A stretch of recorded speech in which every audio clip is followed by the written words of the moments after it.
বহুল আলোচিত ২১ August grenade হামলা মামলায় আপিল বিভাগেও খালাস পেলেন বিএনপির ভারপ্রাপ্ত চেয়ারম্যান তারেক রহমান ও সাবেক স্বরাষ্ট্র প্রতিমন্ত্রী লুৎফুজ্জামান বাবর সহ ৪৯ আসামি। হাইকোর্টের দেওয়া খালাসের রায়ের বিরুদ্ধে রাষ্ট্রপক্ষের করা আপিল খারিজ করে দিয়েছে আপিল বিভাগের পূর্ণাঙ্গ বেঞ্চ। একই সঙ্গে এ মামলার কোনো আসামি কারাগারে থাকলে এবং তাদের বিরুদ্ধে অন্য কোনো মামলা না থাকলে দ্রুত মুক্তি দেওয়ার নির্দেশ দিয়েছেন সর্বোচ্চ আদালত। সাদিয়া কানিজের রিপোর্টে থাকছে বিস্তারিত।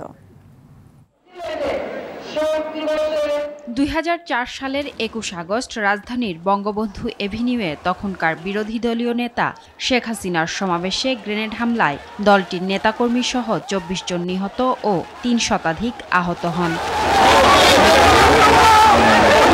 এ ঘটনায় করা দুটি মামলায় ২০১৮ সালের ১০ অক্টোবর সাবেক স্বরাষ্ট্র প্রতিমন্ত্রী লুৎফুজ্জামান বাবর সহ ১৯ জনকে মৃত্যুদণ্ড দেন ঢাকার দ্রুত বিচার ট্রাইব্যুনাল। এছাড়া বিএনপির ভারপ্রাপ্ত চেয়ারম্যান তারেক রহমান সহ ১৯ জনকে যাবজ্জীবন ও ১১ জনকে বিভিন্ন মেয়াদে কারাদণ্ড দেন বিচারিক আদালত।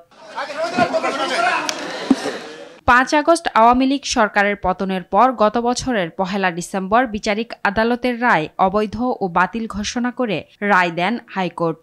ফলে তারেক রহমান সহ মামলার দণ্ডপ্রাপ্ত সব আসামি খালাস পান।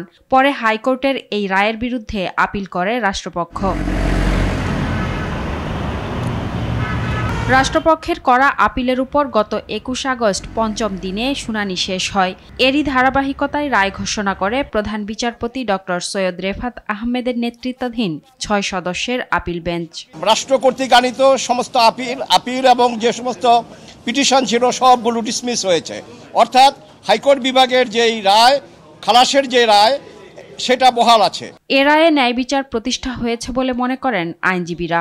শেখ হাসিনা ওয়াজেদ তার রাজনৈতিক উদ্দেশ্যে ব্যক্তিগত জিঘাংসা থেকে জনাব তারেক রহমান সাহেবকে অন্যায়ভাবে এই মামলায় অন্তর্ভুক্ত করেছিলেন। এ মামলার কোনো আসামি কারাগারে থাকলে দ্রুত মুক্তি দেওয়ার নির্দেশ দিয়েছেন সর্বোচ্চ আদালত।